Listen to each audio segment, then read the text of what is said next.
It wasn't ideal at the time. I think I kind of talked myself out of it, like being okay with it. I was like, no, like we'll do this or that. But Who's ever really ready? no, You know, you're not. I mean, you can say that you've been trying all these different ways for a year or however long, and until you get that confirmation of like, oh yeah, this is like really going down. It's a whirlwind of emotions. Feel like everything.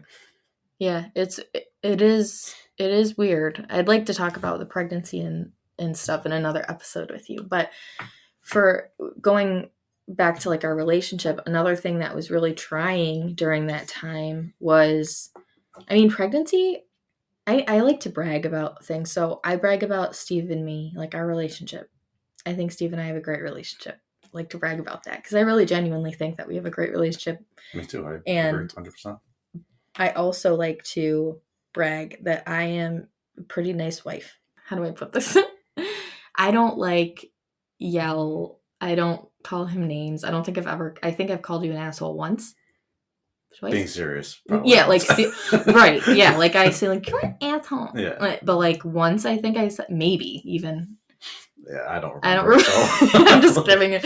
But which is fine. Some people like, need to get that stuff out, need to say those things, whatever. I think it's just all how I was brought up too. I just don't like using words. I don't like yelling. I shut down. But anyways, during the pregnancy, I don't think we really had issues I don't fighting think so. like hormones. Like I'm more of an emotional hormone person. It depends. Sometimes I'll get really irritated, but I tell them, I'm like, I'm really cranky right now, or like, I don't And then like I you right laugh now. because I'm Yeah, like, I think it's so cute. but it's not. It like I know, I know. so it, again, it doesn't mean I'm better or you're better that we're able to use these emotions. It's just how everybody is different. But so that wasn't really a trying time, but the first couple months was really hard. Yeah. Going through finding out Callan has a rare disease, also very hard. Like day to day is hard still. What do you have to say about Well, that? just like little things that you don't like even think about when you're being a parent. Like he needs his medicine at a certain time, multiple times a day. And if you forget to give it on that time, you feel like the worst parent in the world. Mm-hmm. If he's crying and you don't know why he's crying and you can't do anything to make Mm-hmm. him feel better, that's my biggest thing is I just feel Yeah. like a failure. When the kid's screaming in your face and it's not like he's not like a brat. Yeah. He's literally asking you Yeah. to help him and you can't help him. Yeah. That's the hardest thing. We need to talk about parenting in another one. But with those things, like when you're a different type of person and then you're trying to parent with the other person, it's hard because just like in anything in life, you can't expect yourself out of another person. And also, you can't expect another person to understand you or get it or think the same way. So I think a lot of the time we don't approach situations the same. We don't have the same thoughts about things. So it's been hard for us just in how we are deciding to cope with things, or like even just our opinions on some things like sleep training, for example. I'm sure you would do the cry it out method if I would, right? Maybe not to the extreme of like Yeah, of no, what the not method really is, I guess, but no.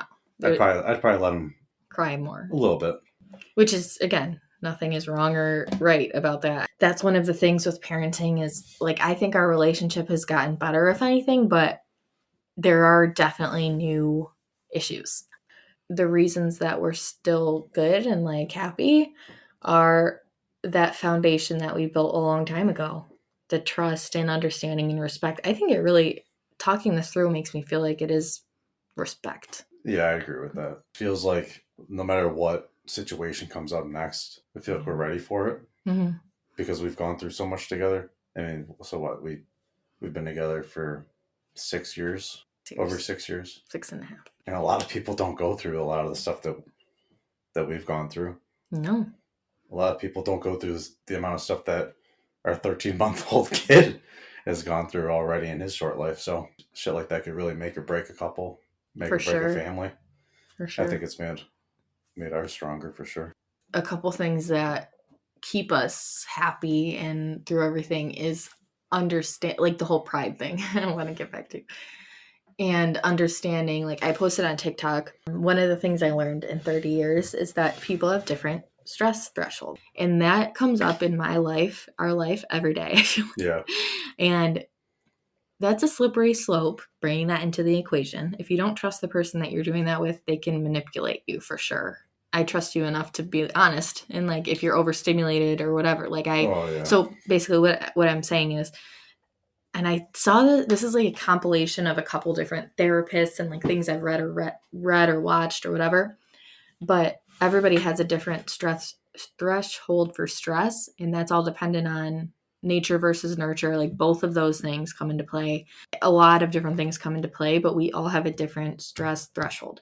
And I think they say like people who weren't exposed to as much stress in their childhood or growing up or in specific situations don't have as high of a threshold because they never had to really exercise that muscle. So I think I have a pretty high stress threshold, and this can change. So if you're like going to approach your partner with this information, what I would say is like, that's basically the gist of it. Everybody has a different stress threshold, but then it can change. It doesn't mean like, okay, well, Kim can handle XYZ, so she does that every day and I do this every day. Like, no.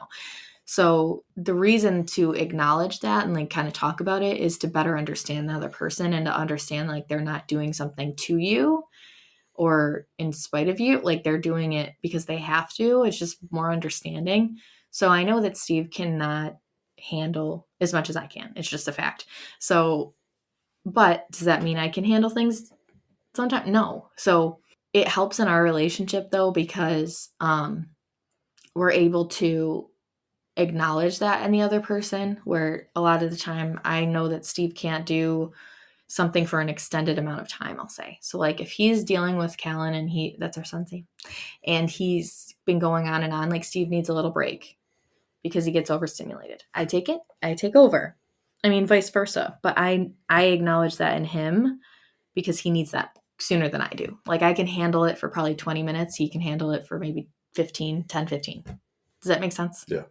So, but if it's a different type of situation, maybe I have a less of a stress threshold. So the bottom line of that point is to say that you should call those things out beforehand, or when you recognize them, you could be like, you know what, I'm trying everything and I can't do it. Like it's not coming as easy as it is to you. I need a little help here. Because if that's out in the open, you're not just pulling it out of nowhere like, okay, I can't do this anymore. Like having that foundation and understanding helps, right? Yeah, I agree with that. Especially since like I have a hard time like vocalizing sometimes. Yeah. Yeah, that's a big thing too, is like how we process things. I need to talk about it. He does not. So that's one thing I think is the recognizing the stress. And that's not to say that everything is good and perfect with us. We have to work on it all the time. Just going to be honest. I have to address things a lot because a lot of things do fall to the mom, just how it is. But the honesty and respect thing comes back into play, and we talk about it and try again. And then we talk about it again because it didn't work, and we try again. But that, and then I think another thing that's just come up throughout our relationship that has helped us a lot is everybody listening. This is like, you're not going to have a successful relationship if you can't do this. You have to be able to literally swallow your pride and say sorry. You have to. It sucks. It sucks so bad. To this day, I hate it. But I also say it. I'm like, I'm sorry, I was wrong. It sucks. Or I'm sorry, that was stupid. Or I'm sorry, I shouldn't have said that or done that or whatever. I think that is one of the biggest things for us, right? Yeah.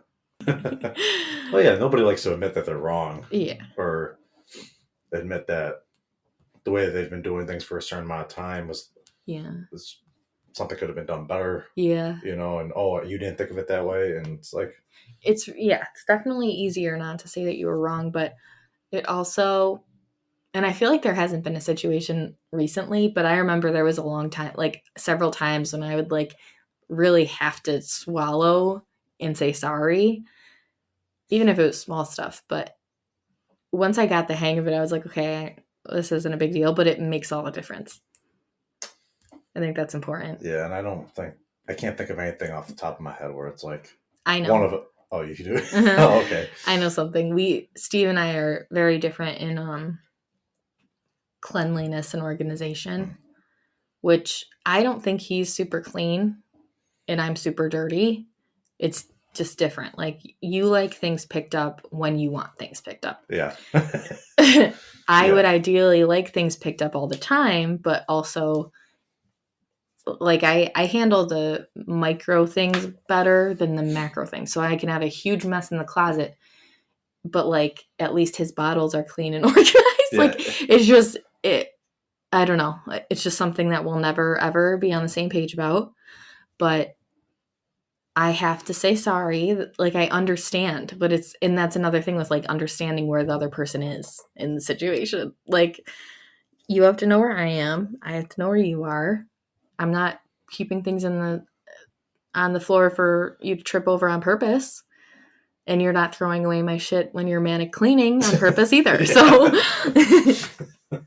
you just have to know the other person and decide to accept. Just imagine, like, as you're going through life, the vows that you're going to write. Just be like, okay, I accept that you are a messy, messy person. And if you can say that, I think you're good. But if you can't, move along. I think it's also picking your battles too, right? Yeah, I guess. Like, I don't know. Maybe I've told you, like, to pick something up like 3 times and then I'll just pick it up, And it's not like I'm better than you or anything with that. But, like, I just saw you run back and forth in the kitchen like 3 times because you had to make him a bottle, or you just got done changing him and you've walked by the same thing that I just asked you to pick up 3 times. Yeah.